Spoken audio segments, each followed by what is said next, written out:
Good morning friends. അപ്പോൾ PSC practice ക്വസ്റ്റിൻ്റെ മറ്റൊരു വീഡിയോയിലേക്ക് എല്ലാവർക്കും സ്വാഗതം. അപ്പോൾ ഞാനിന്ന് വന്നേക്കുന്നത് മറ്റൊരു പുതിയ ചോദ്യമായിട്ടാണ്. ചോദ്യം നോക്കിക്കേ. 38, 57 എന്നീ സംഖ്യകൾ കൊണ്ട് ഹരിക്കുമ്പോൾ 23 ശിഷ്ടം വരുന്ന 900-നും 1000-നും ഇടയിൽ വരുന്ന സംഖ്യ ഏത് എന്നാണ് ചോദ്യം അല്ലേ. അപ്പം നമുക്ക് ഏതൊക്കെ സംഖ്യ കൊണ്ട് ഹരിക്കുമ്പോഴാണ് 38 57 അല്ലേ. അപ്പം അത് കാണാനായിട്ട് നമ്മൾ എന്ത് ചെയ്യണം? 38-ൻ്റെ 57-ൻ്റെ LCM ആദ്യം കാണണം. നമുക്ക് അത് LCM കാണാമല്ലോ. അപ്പോൾ 38-ഉം 57-ഉം നിങ്ങൾ നോക്കിക്കേ, നമുക്കിത് കാണുമ്പോൾ തന്നെ അറിയാം രണ്ട് കോമൺ ആയിട്ട് ഒരു നമ്പറിൽ പോവത്തില്ല അല്ലേ. അപ്പം ഞാൻ ആദ്യം 38 എടുത്തു. 38 പോകുന്ന ലീസ്റ്റ് പ്രൈം നമ്പർ എന്ന് പറയുന്നത് 2 ആണ്. അപ്പം ഞാൻ 2 കൊണ്ട് ചെയ്യുമ്പോൾ എത്ര വട്ടം കിട്ടും? 38-നെ 2 കൊണ്ട് ഡിവൈഡ് ചെയ്യുമ്പോൾ 19 കിട്ടും. ഓക്കെ, എന്നിട്ട് എന്ത് ചെയ്യും? ഞാൻ 57 അതുപോലെ എഴുതി. ഓക്കെ, അടുത്ത നോക്കുക. 19 1-ലും 19-ലും മാത്രമേ പോകത്തുള്ളൂ. ഇനി 57 നോക്കാം.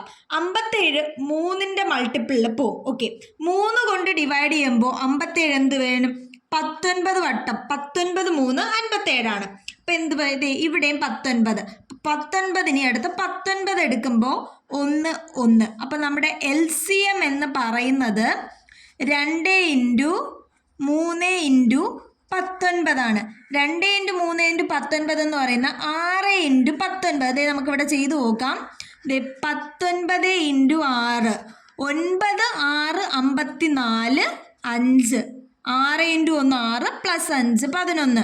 അപ്പം നമ്മുടെ LCM എത്ര കിട്ടി കൂട്ടുകാരെ? 114 കിട്ടിയല്ലേ. അപ്പം LCM ആരാണ്? 114. ഇനി ചോദ്യം എന്താണ്? 38-ഉം 57-ഉം എന്നീ സംഖ്യകൾ കൊണ്ട് ഹരിക്കുമ്പോൾ 23 ശിഷ്ടം വരുന്ന എന്നല്ലേ. അപ്പം 23 ശിഷ്ടം വരണം. അതും എന്തായിരിക്കണം? 900-നും 1000-നും ഇടയിലായിരിക്കണം. അപ്പം നമ്മൾ എന്ത് ചെയ്യണം? 114-ന്റെ മൾട്ടിപ്പിൾസ് നോക്കണം. ഓക്കെ അല്ല. അപ്പം LCM 114 കിട്ടി. ഇപ്പം നമ്മുടെ ചോദിച്ചിരിക്കുന്നത് എന്താ?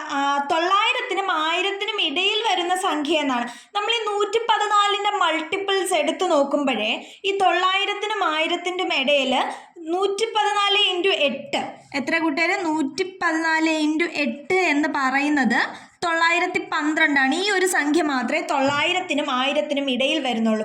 114 × 7 എടുത്താൽ എന്താണ്? 900-ന് കുറവും. 114 × 9 എടുത്താൽ 1000-ന് മുകളിലും ആയിപ്പോൾ. ഇപ്പം നമ്മൾ എന്ത് ചെയ്യും? 112 എടുക്കും. പക്ഷെ നമ്മുടെ ചോദ്യം ഇതാണോ? അല്ല. ചോദ്യം എന്താണ്? ഹരിക്കുമ്പോൾ 23 ശിഷ്ടം വരണമല്ലേ. ഹരിക്കുമ്പോൾ 23 ശിഷ്ടം വരണമെങ്കിൽ നമ്മൾ എന്ത് ചെയ്യും? ഈ 912-ൻ്റെ കൂടെ എന്ത് കൂട്ടി കൊടുക്കും? 23 കൂട്ടും. അപ്പം ഞാൻ എഴുതുവാണ് 912 + 23. 912-ൻ്റെ കൂടെ 23 കൂട്ടിയാൽ എത്ര കിട്ടും കൂട്ടുകാരെ? 912-ൻ്റെ കൂടെ 3 കൂട്ടിയേ 915 ആയി. പ്ലസ് ഒരു 20 കൂട്ടിയേ 915 + 20 935 ആയി. അപ്പം നമ്മുടെ ഫൈനൽ ആൻസർ എന്താണ്? 935. അപ്പം 935-നെ എന്തുകൊണ്ട് ഈ 38, 57 എന്നീ സംഖ്യകൾ കൊണ്ട് ഹരിക്കുമ്പോഴാണ് എന്ത് കിട്ടുന്നത്? 23 ശിഷ്ടം കിട്ടുന്നത്. ഈ 935 എന്താണ്? 900-നും 1000-നും ഇടയിലാണ്. ഓക്കെ അല്ലേ കൂട്ടുകാരെ? അപ്പം നിങ്ങൾ എന്ത് ചെയ്യുക? വീഡിയോ ഇഷ്ടപ്പെട്ടെങ്കിൽ ലൈക്ക് ചെയ്യുക. ഇതുവരെ ചാനൽ കണ്ടിട്ട് സബ്സ്ക്രൈബ് ചെയ്യാത്തവരാണെങ്കിൽ പ്ലീസ് സബ്സ്ക്രൈബ് ചെയ്യുക. അടുത്ത ക്വസ്റ്റ്യനുമായി നാളെ കാണാം. Tata, bye bye.